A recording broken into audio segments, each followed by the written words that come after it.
good too. He's such a good baby. I could say he's probably my easiest baby, and being the third, I am so blessed he is easy because the other two are just a little wild right now. They are older. I mean, Aliana is already going to be turning 5. Brixton's going to be turning 3 soon. So it's a little bit crazy with them too. So I'm so glad that he's pretty easy. But I'm going to tell you the birth story of this little guy. The birth story for Aliana and Brixton are definitely different. But he took me for a little bit of a roller coaster ride. So the morning of February 28th, mind you, he's supposed to be born on March 3rd, but on February 28th, I was spotting a little bit. When I mean spotting, just like a light bleeding. And I was a little surprised because I was thinking maybe I would go into labor that day, because the night that I went to labor with Brixton, I was having a little bit of the same thing. It was spotting, like the bleeding again, but not as much as I did on the 28th, right before I went to labor with Roen. I called my OB and I told her, hey, I am having some like bleeding. Should I come in for a checkup? Just make sure everything's okay with the baby. And they told me, well, you should just go to the hospital and have them check, go and let us know. And I'm like, I have to go to the hospital. So we dropped off the kids and my husband and I went to the hospital. And then they told us that we had to go through the emergency room. And when you go through an emergency room with our insurance, like we kind of pay a lot. Like I think it was like $500 to like get checked through the emergency room. So I told my husband, hey, we're just not gonna do that. Let's just go home and just like play it out. So the bleeding actually stopped that morning. So from 6 o'clock to 10 o'clock, I was having that light bleeding and then it stopped. So for me, I normally am so active. I like do a lot of things. I have like no chill. So I'm like running around. I'm running my errands, picking up the kids. My sister, she was still living with us at the time. So when the kids are home and like they're taking a nap, then I will go run more errands. And that's what I did. Like around 3 o'clock in the afternoon, I started feeling these weird contractions when I was running some of my errands. And I don't know if they were Braxton Hicks or labor contractions. So I was going on my phone, Googling it, and seeing what the difference were. And what I read was that Braxton Hicks, they're more like sporadic throughout the hour, like they're not on a rhythm, but labor contractions are more like on a rhythm. So I should time it and have like a log of when I'm having these contractions. So I started doing that. And I noticed that my contractions were happening like every 20 minutes. And I was like, God, you know, my water it didn't break yet. So am I having labor contractions? Because my water didn't break. Isn't my water supposed to break? Right? But I was like logging everything and it was like every 20 minutes and they were still pretty light contractions, but my stomach area would get tight. And I'm like, okay. And another couple hours just went by. I came home. I told my sister, hey, I might be having labor contractions, but my water didn't break. Is that kind of weird? And she's like, well, you know, just go rest, because I just been on my feet all day. I've been running around all day. She's like, you should just go rest. Around like 6 o'clock, I told my husband, hey, I'm just gonna like lay down and just take it easy because these contractions are still happening. I just don't know if they're labor contractions, but I think they are because they're on a rhythm. But I'm just still so confused because my water did not break. So I'm like going on my phone as I'm having contractions while I'm laying in bed. And then I'm reading some birth stories, and they were saying that their water didn't break, but they were going into labor. So I'm like, oh my God, this could be happening to me right now. So around like 6:30, I told my husband, just because the contractions were getting stronger and they were close to like 10 minutes apart. So I told my husband, hey, is your hospital bag ready? Because we're gonna go to the hospital right now. And he's like, really? And I'm like, yeah. yeah, let's go, because I don't want to have the baby at home. I want to make sure I'm at the hospital with the doctor and nurses. And he's like, okay. So we got everything in the car. I said goodbye to my babies, to Brixton and Aliana, but they were in good hands with my sister. And I was like, oh my God, we might have this baby tonight. So we got to the hospital and we had to be checked in at the emergency room, and there was a lot of people there. And I told the guy, hey, I am having these contractions, I might be going to labor. And he's like, oh wow, like you have a lot of other ladies that are going to labor tonight too. I'm like, yeah.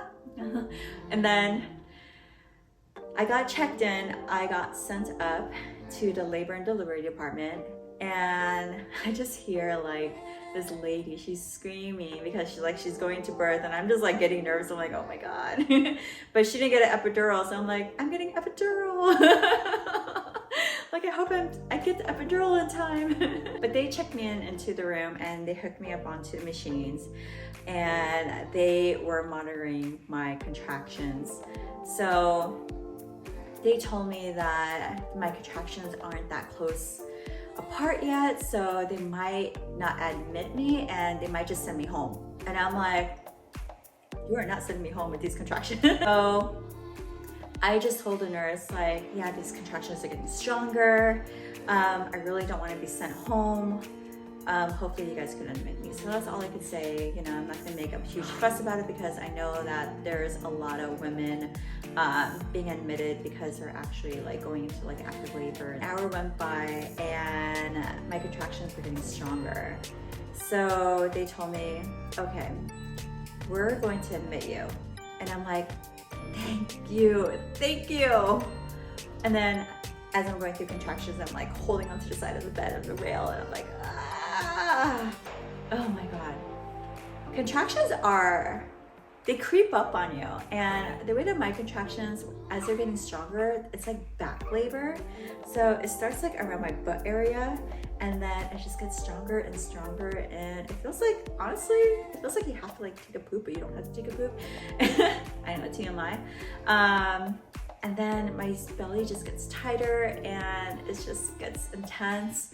I could say from a scale from 1 to 10, around that time, around 9 o'clock, when they admitted me, I was like at a 6, maybe even a 7. So I told them I really do want to get epidural. And they said, well, they have to do all those blood work tests first, and also do the COVID test. I'm like, whatever you guys need me to do, I'll do it. Let's just get this process going. So they said, okay. So when my doctor checked my cervix a few days before I went to the hospital, my cervix was only, I think it was 2 centimeters dilated, so not big at all. And when I got admitted into the hospital around 9 o'clock and they checked my cervix again, I was 4 centimeters dilated. And you need to be around like at 10 centimeters dilated for you to have your baby. So I still have a ways to go, but I'm still going through these labor contractions, and they're just getting more intense. And as they're getting my blood work done, and also getting the COVID test done, all I could think about was just getting this epidural. Like, my husband is sitting on the side. He can't tell me anything that would help with the pain. Like, the only thing that helped me get through these contractions was like squeezing something. And the only thing around me was the hospital bed, like the rail of the hospital bed. And every time I went through the contraction, I would just grab onto the side of the hospital bed and hang on for dear life. And these contractions, they would last for like anywhere from like 15 to like 30 seconds. And that 30 seconds feel like forever. It feels like such a long time. And I'm just like, oh my God, just breathe through it, hang on, Farah. This is nothing. I'm like, this is nothing. Woo! When I was at the OB, I got tested for GBS, and it's a bacteria that develops in the birth canal around the vagina area.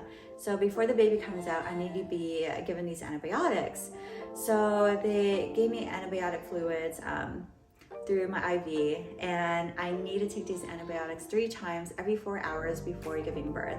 So they started that. Epidural was coming around 11 o'clock. From 9 o'clock to 11 o'clock, a lot of contractions happened, and I was just like, oh my God, thank God for this epidural. So they bring in like this chair, and this chair looks like a massage chair. Like one of those massage chairs where you get a massage like at an airport or, you know, at the mall or something. Like you sit on this massage chair, and then you put your face like through the little hole or whatever. So before, I just got the epidural just sitting on a hospital bed, but this time they have like this fancy chair. And so the doctor, the anesthesiologist, they came in and he's like, okay, well, you have to sit on the chair, you have to be very still. And I'm like, very still? I'm going through these contractions that are pretty intense, and I feel like they're like at a level like 8 or 9 already. And I'm like, just give me this epidural, just stick me with this epidural already. But he still has to get everything ready, and I'm just sitting on his chair going through contractions like every like 10 minutes, if not less, holding onto this chair for dear life. And he's like, wow, you're not moving at all, you have a really high pain tolerance. And I'm like, I don't care, just stick me, just stick me. So I feel like it took him a whole half an hour to do the epidural process. And doing the epidural, like when they do the numbing, it kind of stings. Like you feel like the stinging sensation when they do numb your back. And then you do feel a little bit of like the catheter go in, and it's just like weird. But after you get the epidural, and once you start pressing that button, you're like, wow, this feels so much better. Okay, so around 12 o'clock, they checked my cervix again, and I was at 7 centimeters dilated. The epidural kicked in right away, feeling good, feeling awesome. And then the nurse was like, well, you should get some rest because you're not gonna be having a baby tonight. You probably will have the baby in the morning, so you should get as much rest as you can. So I'm like, okay, I'll try to rest. Could not sleep for the life of me. Could not sleep at all. I was excited, nervous, like all these emotions, all these things going through my mind. I'm like, I could not sleep. My husband slept just fine, just great. But around 8 o'clock, I started to feel nauseous, a little nauseated. Maybe I was hungry, I don't know, because after you get the epidural, you can't eat anything, only liquids like water or ice chips, and that's it. It has to be like a clear liquid, which is just water. So they also called the anesthesiologist, and he was at the hospital, which is great. And he came in, they did some adjustments with the epidural, and I just felt just fine right afterwards. And then at 8:30, they started me on Pitocin. And when I had Pitocin, I was induced with Aliana, and she came out like right away. Like I was pushing pretty quickly afterwards. So when he sent me on Pitocin, I was like, wow, this is gonna speed up the process. I know I'm gonna meet this little guy really soon. Around 9 o'clock, the nurse came in. She's like, your doctor is gonna be here soon. She's gonna break your water. And I'm like, she's gonna do what? They're like, she's gonna break your water. And I'm like, okay, how is she gonna do that? She said that there's this little tool that she uses that has a hook at the end, and it breaks the sac, and then the water just, comes out. I'm like, all right, let's do that. Like, it doesn't sound freaky at all. So around 9:15, my doctor came in, she broke my water, and I didn't feel anything really. One, I'm like numb down there, and two, like, I didn't even like think anything of it. I felt like it went by so quick.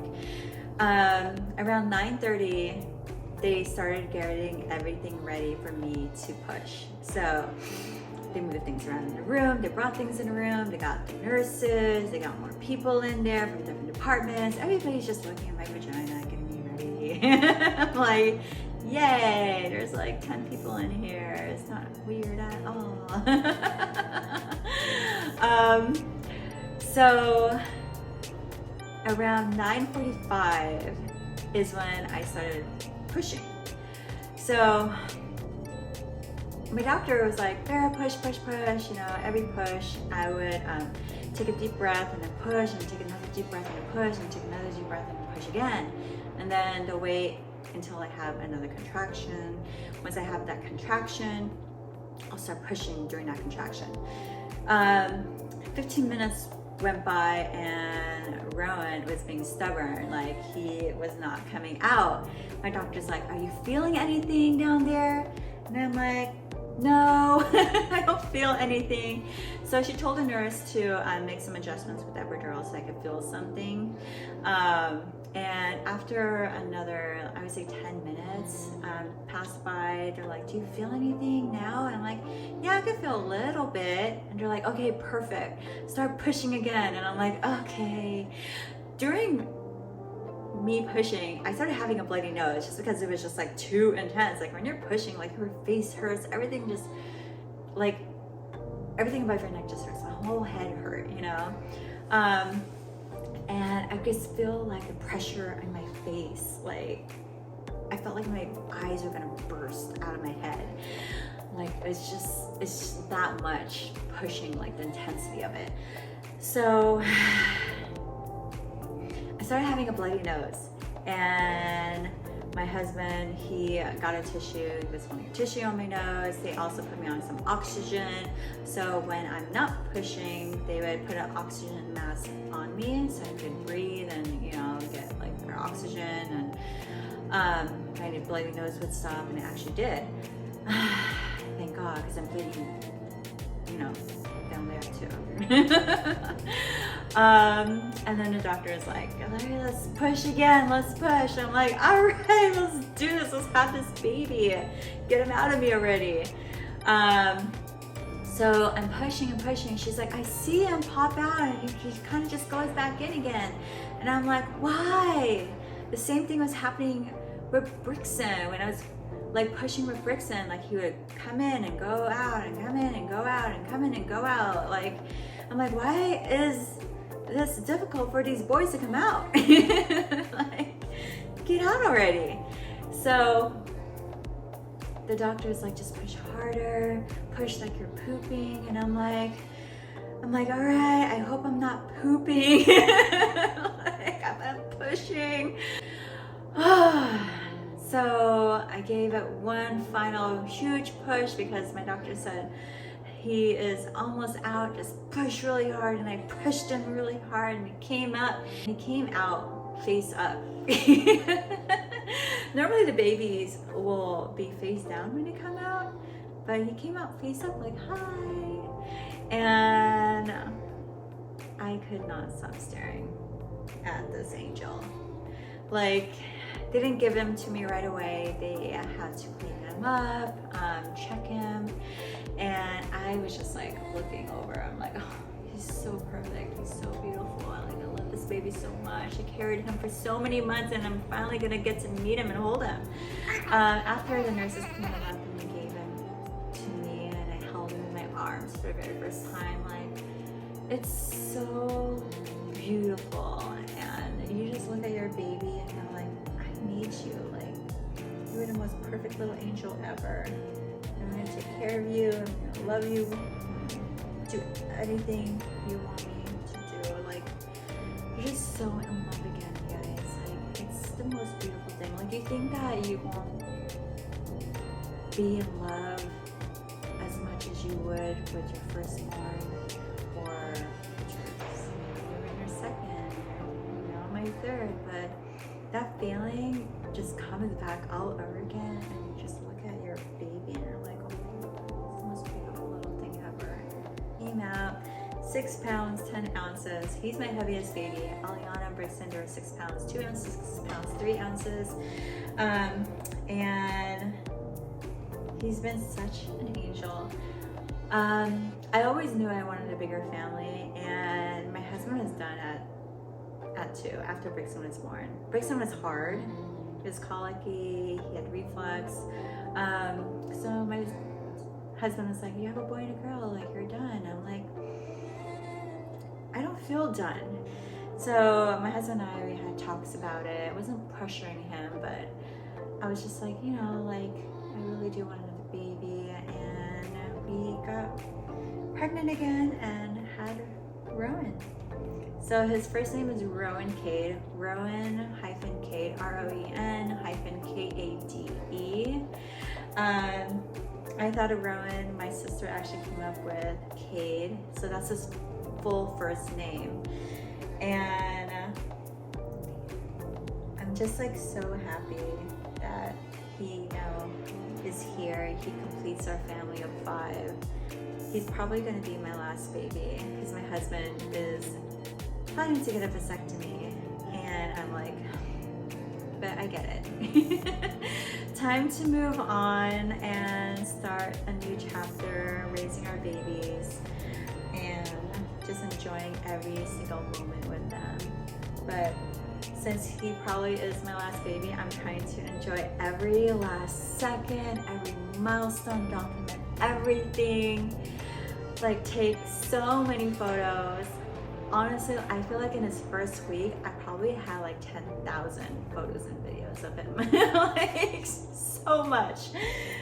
And I just can't stop staring at him. Like I look at him even when he's sleeping and I'm just like, every little thing he does, I'm like, oh, melts my heart. But that completes the birth story of Roen. And I hope you guys enjoyed this video. It's a little bit long, but you know, it took a while for him to get here, for him to come out. So that's why it's pretty much like a long story. But I hope you guys enjoyed this video, and we will see you guys in the next one.